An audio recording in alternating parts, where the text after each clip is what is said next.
Hi vlog! It's been a hot minute since I've done one of these, but we are now in the 2026 season. Pre-screens are over and we are getting ready for Unifieds come January, February, March. So the day I'm filming this is January 4th. My first day of Unifieds is January 31st, so we are about less than a month out, which is absolutely, it's weird, it's crazy, it's surreal, it's insane that I'm already this far in the process, and it's like, I feel so accomplished so far. Which is kind of this newer feeling that I haven't really felt if you've been seeing some of the last vlogs. So obviously, if you've not been able to tell by now, I'm not in my bedroom, I'm not in my house. I'm actually in New York City, which you cannot see from the beautiful glare behind me. But I am in New York City with MTCA for mock auditions, and I had my first ever private audition today. So I'm gonna kind of just talk about that in this video, and then I'll also talk about some of like the things I use for auditions and getting ready now that I have done it and I am ready for it. So let's jump right on in. For those of you who don't know what MTCA is, it stands for Musical Theater College Auditions. You can also do an acting degree in whatever, it's theater in general. It is a group of people and actors and technicians and choreographers from all over the United States, and they work with you. They have vocal coaches, vocal tech coaches, they have webinars, they have monologue coaches. Like, I honestly would not be where I am today if I didn't use them. Now I know this isn't an option for everybody, but there are lots of other monologue coaches and other things around there, like Look Local.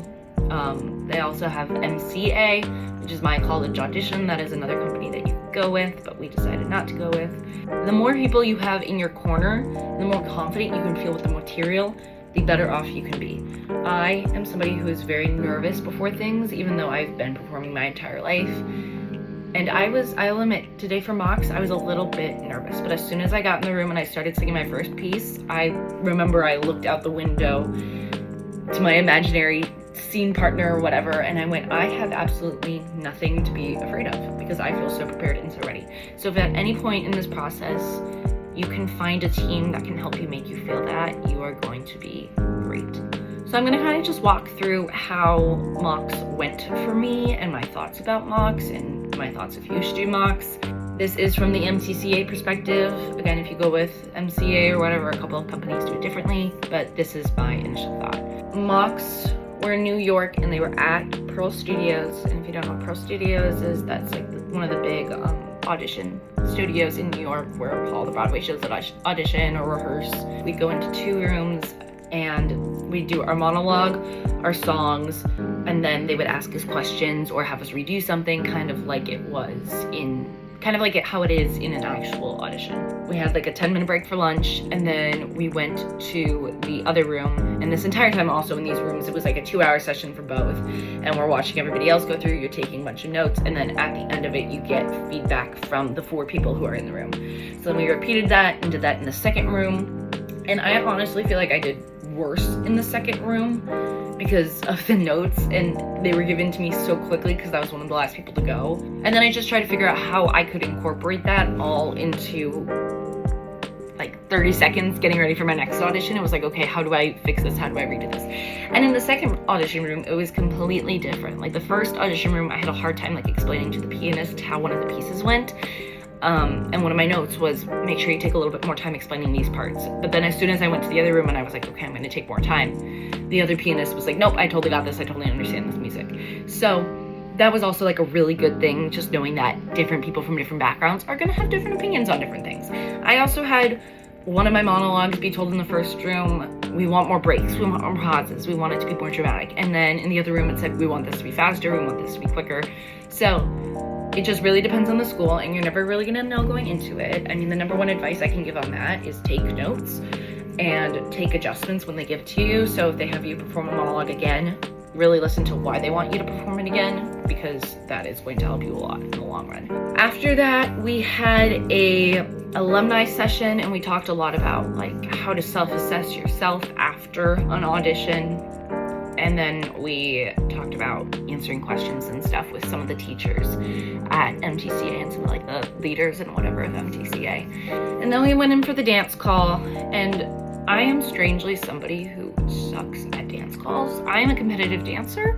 I compete musical theater solos all the time. I've been dancing since I was like 3. I can pick up choreography in the studio, or like when my teacher like looks me in the eye and she's like, give me a double into a triple into a calypso into a front walk over into the splits.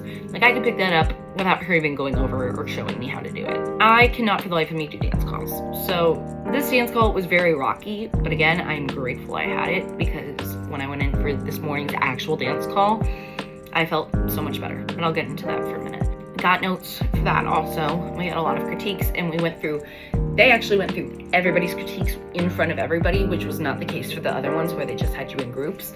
So I took a lot of people's notes from everybody else and made sure to write those down, because that is the best way you learn, and that's how you're going to end up learning in college, is just hearing other people's stories and listening. So that was something that was very, very, very, very helpful. And then after that, they had kind of a wrap-up meeting. We got to talk to the founder of MTCA, one of the founders, just any last questions we had, and that was the end of the day. So that day went from 8:30 to 6:30. So it was a very, very long day, and I did not end up leaving. What are my ending thoughts on that? That's probably your number one question right now. I think you need to do a mock. If you've never had an audition with a live accompanist, and if you've never had, like, they're different, because they're gonna critique you and make you work things in a different way, and they're just trying to get to know who you are, which isn't really the case in auditions. I mean, a lot of callbacks are with 20 people in the room, and this was just you and the directors. So if you have the time, if you have money, and if you believe you're ready and you're ready to get critiqued and notes from everything, do the mock. And they had mocks for MTCA. Again, it's different for everybody else, but they had mocks in like Chicago and Texas and New York, where I am, and then in California. And they even had juniors at the mock, participating in the mock, or just watching everybody go through the mock and hearing notes from them so that they can get ready for next year. So if that is something in your cards, do the mock. And now I will get into my first ever audition. Like I've done this entire process, I'm not going to say the school that I specifically auditioned for, just because I do not speak for the school, and I kind of like to keep that part more private until my final school has been chosen, just because that's how I like to run things. So basically, I woke up this morning and I was given a assigned slot for a dance call. So I think the slot was like 9 a.m. to 10 a.m. So I got up, we were there about half an hour early. We checked in, we got our number, we stretched, we warmed up. I drank a lot of water because I tend to get really thirsty when I'm dancing, especially because like it's a no-no to get a drink while they're teaching stuff, so I just made sure to get as much fluids in me, so hopefully that wouldn't happen. Our MTCA like spokesperson came in and grabbed us and brought us into the room. In this school, they said that they weren't gonna do warm-ups, so we had to come prepared for warm-ups, and then they ended up doing warm-ups. My 2 cents, always do a warm-up. Even as a dancer, I always do a warm-up, even like before classes or whatever. Some schools will teach you a ballet combo, some schools will just jump right into musical theater, some schools will do both. We just did musical theater for this private, very quick. That is one thing where, again, I struggle with picking up choreography in a dance audition for whatever reason. My advice on that really is just, if you can find at least some way to have fun and some way to show that you're having fun, you're gonna be fine. So after that, we came back to the hotel because it was 12, I think, at that point, and my audition wasn't until 3:50. So we were like, okay, well, pro's 5-minute walk. Let's come home. I did a lot of vocal warm-ups. I watched a show I liked to just kind of calm down. I sang songs in my belt box. I drank a lot of fluids just because it's so dry in New York. We have our humidifier back here, so I just like really took time to care for myself. We headed back over, and we actually ended up going early because the auditions were running ahead, and I just wanted to make sure that we didn't miss our slot.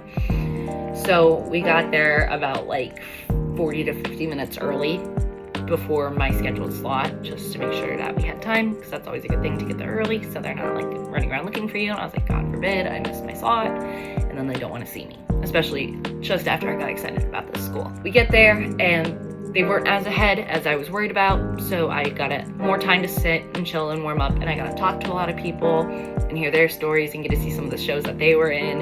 One girl was very excited that I was in Spooky the Square Pumpkin, so that was a very fun conversation to just like get into and talk about. And then I went over and they called me in about 10 to 15 minutes early, like because they were running very ahead. I went in, I did my audition.